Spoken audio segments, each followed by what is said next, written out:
E aí pessoal, tudo bom com vocês? Meu nome é Aldrin de Carvalho, esse aqui é meu canal, que é o canal do Aldrin, e hoje a gente está aqui novamente para dar prosseguimento à nossa história da filosofia, com base na história da filosofia do Giovanni Reale e do Dario Antiseri. Hoje a gente segue falando da filosofia do Renascimento, mais especificamente sobre Giordano Bruno. No último vídeo, caso você não tenha visto, a gente fez uma introdução ao pensamento dele, falamos das obras, da sua vida e da característica de fundo do seu pensamento. E hoje a gente vai entrar nas doutrinas mais específicas dele, começando a falar da arte da memória, né, da mnemotécnica e de suas relações com a magia. Isso é uma característica muito característica, com perdão da redundância, do pensamento dele, e enfim, a gente vai ver por quê. Mas antes de entrar no conteúdo propriamente dito deste vídeo, eu gostaria de lembrá-los que vocês podem apoiar o canal financeiramente de algumas formas. E quais são essas formas? Bom, primeiramente você pode fazer uma doação pontual pela chave Pix, que está embaixo, pelo botão Valeu, que está embaixo, ou pelo Super Chat durante alguma live que estiver rolando por aqui. Além disso, você pode clicar nos links aí debaixo da descrição para comprar todos os volumes da série de História da Filosofia do Reale, que a gente usa como material didático aqui do nosso curso. Você fazendo isso, você paga o mesmo valor do que você pagaria normalmente pela Amazon, mas eu ganho uma comissão em cima disso, então vale muito a pena para todo mundo sai feliz da história. E a melhor maneira pela qual você pode me apoiar do ponto de vista financeiro é o apoio no Apoia-se. Para quem não sabe, o Apoia-se é uma plataforma de apoio mensal, em que você seleciona qualquer valor, no meu caso a partir de R$2, para me doar mensalmente. Dessa forma, por mais que você só dê R$2 e que isso pareça pouco a princípio, enfim, R$2 todo mês, né, de grão em grão a galinha vai enchendo o papo. E, além disso, né, se cada inscrito meu me doasse R$2, isso já, enfim, eu estaria muito bem financeiramente, na verdade. E você tem uma vantagem, inclusive, se você me apoia no Apoia-se. Essa vantagem é um agradecimento especial aqui no começo dos vídeos da História da Filosofia. Então eu gostaria de agradecer aí ao Denício, ao Cássio, à Andressa e ao Luiz, que são nossos 4 atuais apoiadores do Apoia-se. Pessoal, muito obrigado mesmo.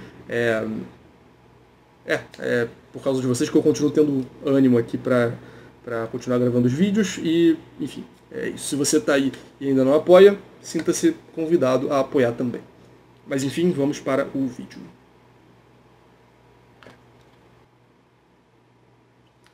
Bom, como eu ia dizendo no começo, hoje o vídeo é sobre a mnemotécnica, né, ou a arte da memória. E vamos ver aqui o que o Reale tem a dizer sobre isso e vamos comentando em cima como a gente sempre faz. As primeiras obras brunianas são dedicadas à mnemotécnica, destacando-se entre elas a De Umbris Idearum, sobre as sombras das ideias, elaborada em Paris e dedicada a Henrique III. Mas a sua própria mnemotécnica já apresenta fortes colorações mágico-herméticas. Então vamos lá, é mnemotécnica. Mnemo tem a ver com mnemocine e outras palavras que compartilham desse radical, que são coisas referentes à memória. Mnemocine, inclusive, é justamente a própria memória. Reminiscência, qualquer coisa nesse sentido. E técnica vem de techné, também do grego, pode se traduzir por técnica, por arte, dependendo do contexto. Então a gente pode chamar a mnemotécnica de arte da memória, técnica da memória ou qualquer coisa do tipo. Fato é que é uma arte que envolve a memória, como o nome diz. E não foi o Bruno que desenvolveu essa ideia. Essa história, na verdade, tem uma... Aliás, desculpa, essa ideia tem uma história muito mais antiga, que é justamente essa história que o Reale vai narrar aqui agora. Apesar do Bruno ter sido muito importante ali para fazer penetrar nessa arte elementos de magia e tal, como a gente já vai ver. Mas a arte da memória por si mesma, né, essa tradição de arte da memória, era muito antiga. Os oradores romanos, particularmente, recomendavam para a memorização dos seus discursos que se associasse a estrutura e a sucessão dos conceitos e argumentações a favor dos mesmos a um edifício e a sucessão das partes de um edifício. Então vamos lá. Aqui ele mencionou os oradores romanos, né? Na verdade, os próprios oradores romanos remetem a essa origem ao poeta grego Simônides. Inclusive tem uma história muito famosa do Simônides, que é a de que ele estava participando de um banquete, né, de um jantar, alguma coisa do tipo, e fez um discurso, né, para o dono da casa, para o anfitrião. E ele dedicou metade do discurso ao anfitrião, propriamente dito, e metade a outros 2 deuses, dos quais eu não me recordo agora.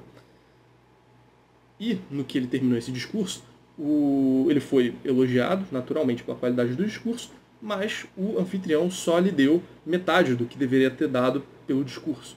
Né? Só deu metade da quantia que deveria ter dado por causa do discurso, porque só metade do discurso foi dedicada a ele. Né? A outra metade foi dedicada aos deuses. E beleza, e aí o jantar foi seguindo, um belo momento o Simônides foi avisado que do lado de fora da sua, aliás, da residência onde eles se encontravam, tinha dois jovens o esperando e o chamando na porta, né? E ele saiu do salão, foi até a porta e viu que não havia ninguém lá. E antes dele regressar ao salão de jantar, o teto do salão caiu e matou todas as pessoas que ali estavam. Que estavam sentadas à mesa, a ponto de elas ficarem, inclusive, totalmente desfiguradas. Isso é importante. Essas duas figuras, né, esses dois jovens que o chamaram e o salvaram, portanto, de morrer da queda desse teto, eram justamente os dois deuses aos quais o Simônides tinha dedicado o poema, né? Inclusive o anfitrião tinha dito para o Simônides, né? Ó, cobra deles dois a outra metade do seu pagamento. E de fato lhe foi dada essa segunda metade do pagamento na forma da salvação da vida dele. Por que isso é importante? Porque uma vez que o teto foi destruído, os familiares foram até lá para tentar reconhecer os corpos e saber quem é quem, né? Para poder fazer ali os ritos todos envolvendo a morte, né? E tudo mais. E nesse momento, os cadáveres eles estavam tão desfigurados que os próprios parentes não estavam reconhecendo quem eram. E o Simônides, graças à sua memória, pôde identificar cada um, não tanto pela fisionomia, porque de fato estava toda desfigurada, mas pela posição em que eles estavam sentados na mesa. A mesa. Então Simônides tinha essa memória muito boa e conseguiu, por isso, identificar os corpos. Essa memória muito boa ele tinha justamente porque ele era um orador, ele sabia fazer discursos. E, no ato de fazer discursos, para decorá-los, ele tinha uma técnica muito específica, que seria, né, o que deu origem à mnemotécnica utilizada pelos oradores romanos e que, enfim, vai chegar aí até o Giordano Bruno. E aí no que consiste essa técnica, então? O Reale acabou de dar a descrição aqui pra gente. Que se associasse a estrutura e a sucessão dos conceitos e dos argumentos à estrutura de um edifício, aliás, a um edifício e às partes de um edifício. Né? Então, basicamente, né, essa técnica de memória consiste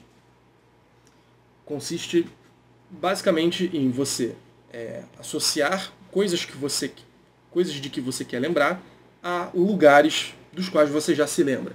Então você dispõe as coisas num lugar imaginário e lembrando-se desse lugar, né, percorrendo imaginativamente esse lugar, você vai se recordando aos poucos da sequência das coisas que você dispôs ali naquele ambiente.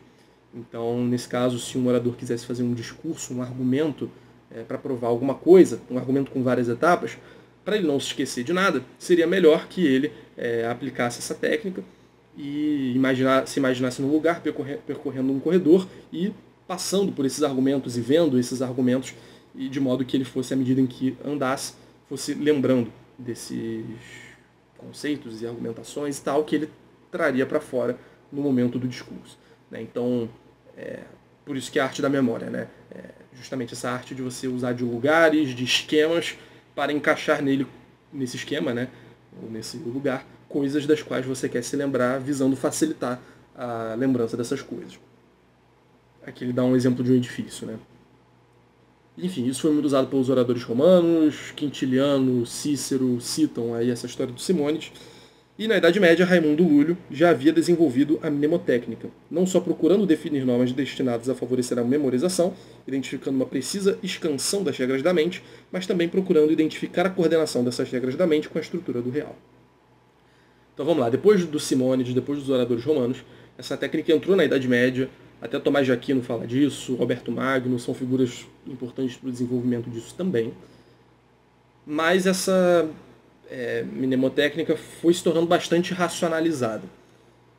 E aí você tem uma figura, por exemplo, como o Raimundo Lúlio, que aparece, dá um vigor novo para a coisa, ele cria a própria arte da memória, mas consciente de que existe isso também, de que existe essa arte da memória vinda da tradição. E o Giordano Bruno, o Raimundo Lúlio, ele acrescenta esse elemento, né, essa concepção da arte da memória, que vê correspondências entre esses esquemas mentais sobre os quais se organizaria a memória, né? Pelos quais se organizaria a memória e a realidade, né? Então esses esquemas imaginativos eles têm correspondentes na realidade também, né? Isso faz com que essa arte da memória tenha todo um significado espiritual e metafísico que, pelo menos nessa época da Idade Média, começa a entrar através do Raimundo Lúrio. Então, procurando identificar a coordenação dessas regras da mente com a estrutura do real, né? Então, o próprio real tem essa estrutura e a mente replica isso de alguma forma. Então, deixa de ser essa coisa absolutamente racionalizada que seria, na Idade Média, por essa tradição que veio lá dos romanos, né? Algo puramente mental e puramente instrumental, né, vamos dizer assim. E aí o Reale conclui aqui dizendo que na Renascença a mnemotécnica renasceu, alcançando o seu ponto culminante com Giordano Bruno, que vai ter também essa preocupação e essa visão de que a estrutura da memória e tudo corresponde à estrutura da realidade, a vários elementos da própria realidade, de modo que isso inclusive vai ter certos poderes, como a gente vai ver. Enfim.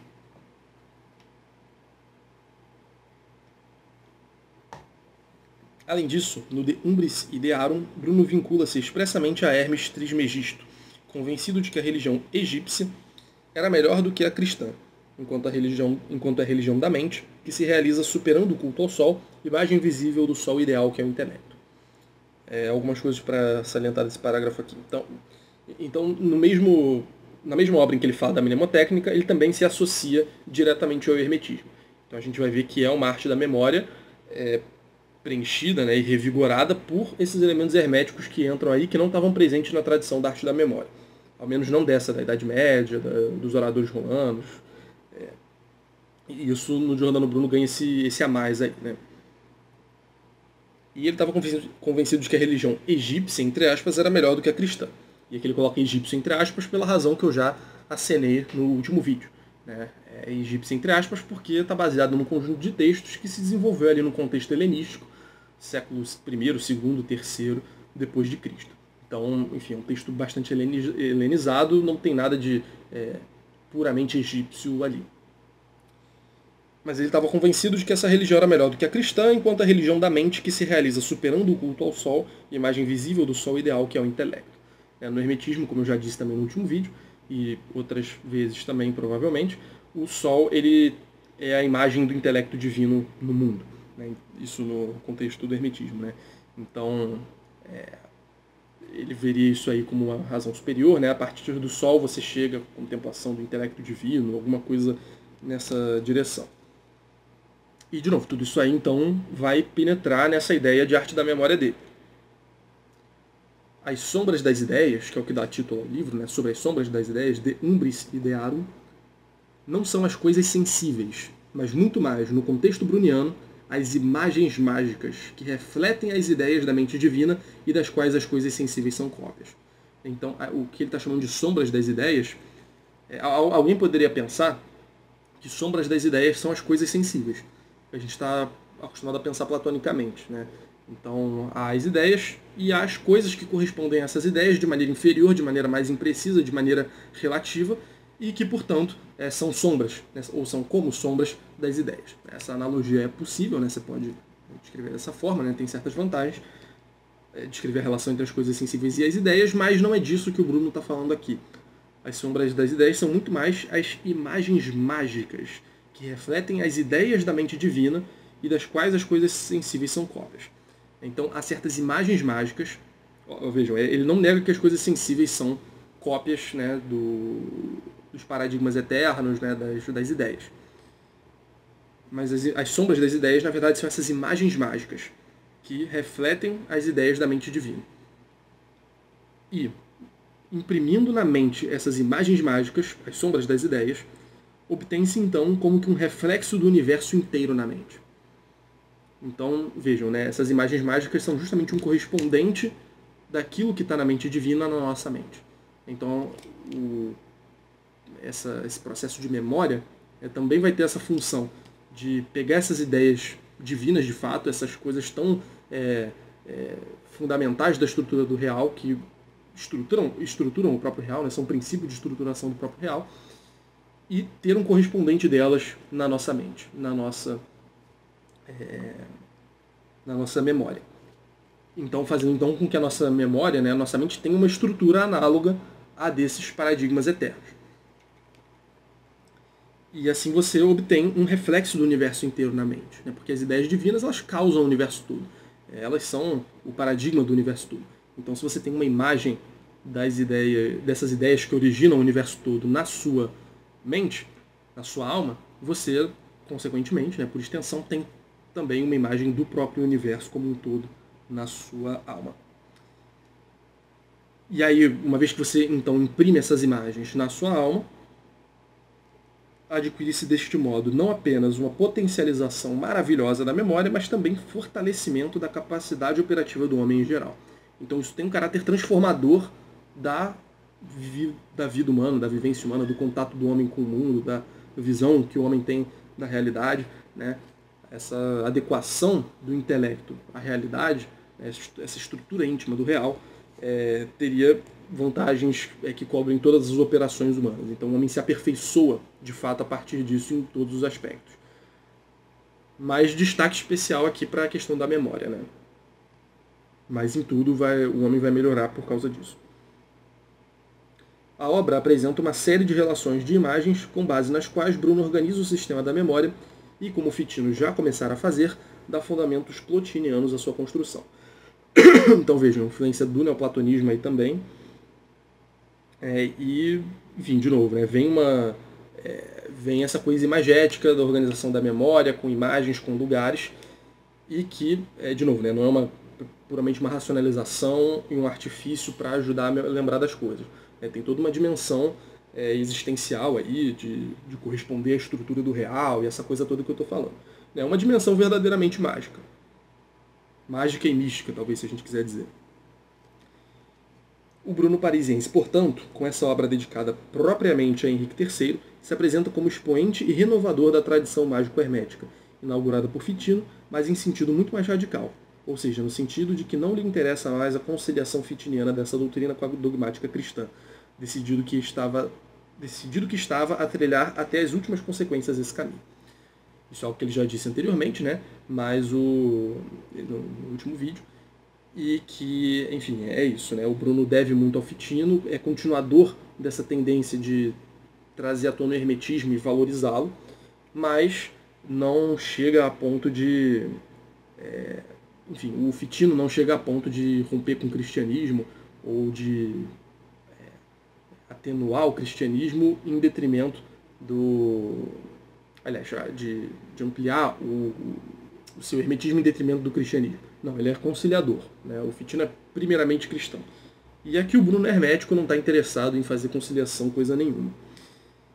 E, bom, então, e aí nesse sentido, né, trazendo essa questão da arte da memória, colocando isso no hermetismo e juntando essas duas coisas, né, o hermetismo e a mnemotécnica, a gente tem aí então que o Bruno realmente é um expoente renovador da tradição mágico-hermética, né? Tanto da tradição mágico-hermética, na verdade, né, quanto da própria arte da memória, né? A arte da memória se tornou hermética e o hermetismo se tornou mnemônico, né, mnemotécnico, se a gente quiser dizer.